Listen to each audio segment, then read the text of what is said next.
The violence escalates in Myanmar. 38 people have been killed on Wednesday. The United Nations calls it shocking. President Biden warns against ditching coronavirus guidelines, including mask wearing, as some states lift their restrictions. The last thing we need is Neanderthal thinking that in the meantime everything's fine, take off your mask, forget it. It still matters. Counting the cost of the pandemic, a series of measures that will take the UK's tax burden to its highest level since the 1960s. And Buckingham Palace says it'll investigate claims that the Duchess of Sussex bullied some members of her staff. 8 people have been injured, 3 of them seriously, in the south of Sweden, in what police are treating as a suspected terrorist attack.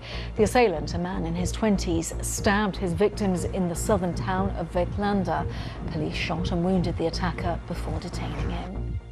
The International Criminal Court is to open a formal investigation into war crimes in the Palestinian territories, which will examine both sides of the conflict.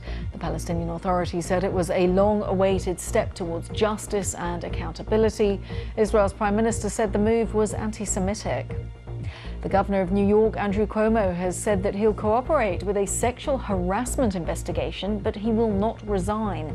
The Democrat said that he'd never touched anyone inappropriately, but acknowledged that his habit of hugging and kissing people could make them feel uncomfortable. Police in Washington are saying they have intelligence of a possible plot by a militia to breach the Capitol building again on Thursday.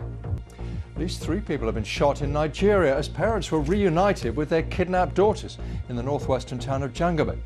Trouble started when parents were frustrated by the length of time the handover was taking and started throwing rocks at government officials.